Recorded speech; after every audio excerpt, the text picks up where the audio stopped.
He goes on to say some other things. It is of considerable importance, Albright says, that in other contexts, when the disciplinary affairs of the community are discussed, the symbol of the keys is absent, since the sayings apply in these instances to a wider circle.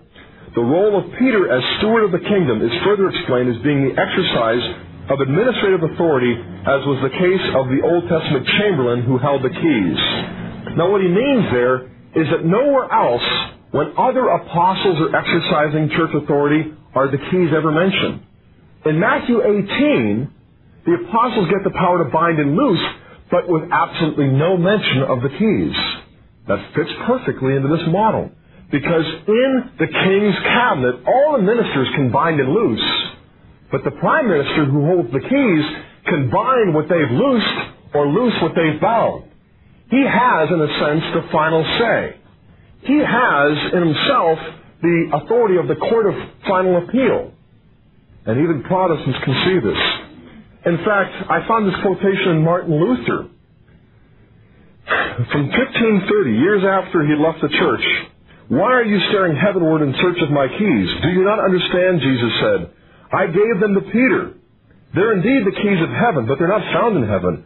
For I left them on earth." This is Jesus talking. "Peter's mouth is my mouth. His tongue is my key case. His keys are my keys. They are an office." Luther even saw it. They are a power, a command given by God through Christ to all of Christendom for the retaining and remitting of the sins of men. The only thing that Luther won't admit is that there was succession after Peter died, which is exactly what the keys denote given their Old Testament background. One of the greatest Reformed biblical scholars of this century, Herman Ritterboss, a European scholar, in his Gospel, in his Matthew commentary says, this is going back, I should have read this a few minutes ago, but he says, "The slight difference between these two words, Petra and Petros, has no special importance.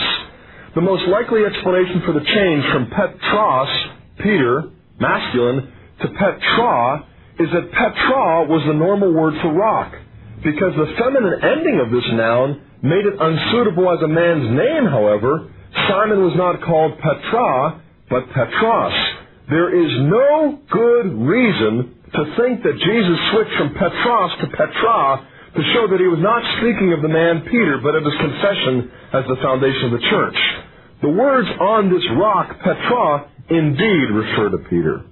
Because of the revelation that he had received and the confession that it motivated in him, Peter was appointed by Jesus to lay the foundation of the future church." One of the top evangelical non-Catholic scholars in America, Professor Donald Carson of Trinity Evangelical Divinity School, in his book God With Us, Themes from Matthew, says, Jesus was simply using a pun to say that Peter is the rock on which Jesus would build his church. Now, Dr. Carson is no Catholic apologist. He would try to set up arguments against the Catholic faith, I'm sure, but he's sincere and, I think, also respectable as a scholar in insisting upon the obvious evidence and the conclusions. This has led an evangelical Protestant German scholar, Gerhard Meyer, who wrote a famous book that conservative Protestants frequently refer to, The End of the Historical Critical Method.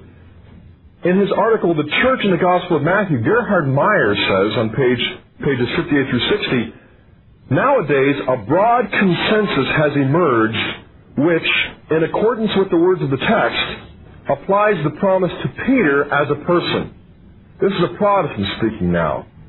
On this point, liberal and conservative theologians agree, and he names several Protestant theologians from the liberal to the conservative side. Matthew 16:18 ought not to be interpreted of a local church. The church in Matthew 16:18 is a universal entity, namely the people of God. There is an increasing consensus now that this verse concerning the power of the keys is talking about the authority to teach and to discipline, including even to absolve sins. Professor Gerhard Meyer is a Protestant with no interest in supporting the Catholic claim, but as an honest scholar admits that Peter's the one that Jesus is giving his power to. Peter is the rock, and the keys signify not only disciplinary power to teach, but even to absolve sins. With all due respect to the Protestant reformers, we must admit that the promise in Matthew 16:18 is directed to Peter and not to a Peter-like faith. As evangelical theologians especially, we ought to look at ourselves dispassionately and acknowledge that we often tend unjustifiably toward an individualistic conception of faith. To recognize the authenticity of Matthew 16:17 and following demands that we develop a biblically based ecclesiology or doctrine of the church. Gerhard Meyer is showing, as an honest scholar, that the church Jesus speaks of is a universal church, not just a local congregation. Another favorite ploy of anti-Catholic apologists. He's saying, no, the church he's talking about is the one holy Catholic church, the universal church. And the rock on which it will be built is Peter, not Peter's confession. And the keys that Jesus gives to Peter are keys not only to teach, but even to absolve sins. He's not saying we all should become Catholics. He's saying what we should honestly do is to grant the Catholics the point.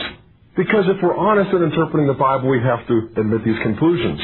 Another Lutheran professor, a professor of Scripture and Theology at Concordia Seminary in Hong Kong, Tord Forberg, wrote an article entitled, Peter, High Priest of the New Covenant.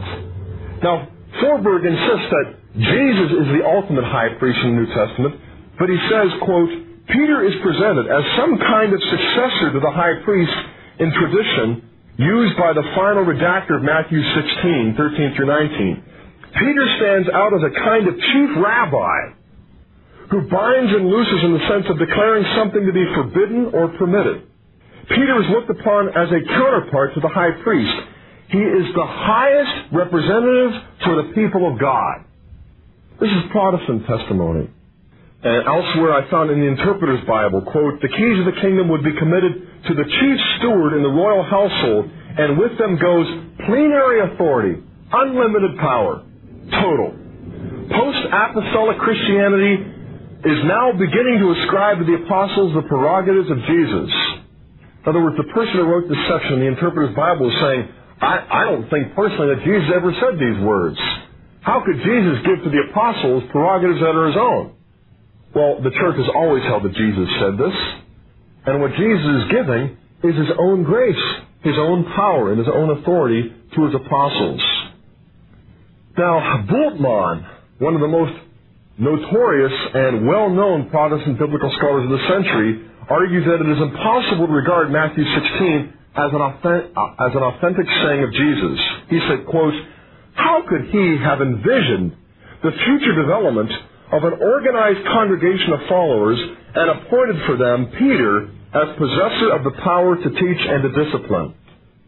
I have several other quotations here. I won't go through them all, but let me just summarize with a quotation from an English scholar, Protestant, J.N.D. Kelly, in his book Oxford Dictionary of the Popes. He says, the papacy is the oldest of all Western institutions with an unbroken existence over almost 2,000 years. We are reaching a point these days in the scholarly dialogue that is exciting, where some of the most essential points are now being admitted and acknowledged gladly by both sides.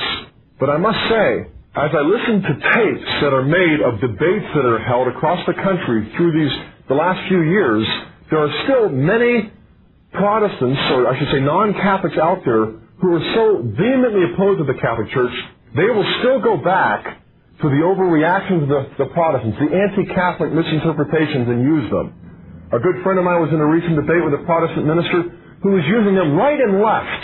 And even after the debates, my friend went up to him and said, do you think, even though you were arguing that Peter isn't the rock because you were quoting this and that and the other thing, do you think that Peter's the rock? And the anti-Catholic debater said, oh, of course I do. All the way to argue against that position, he held it himself.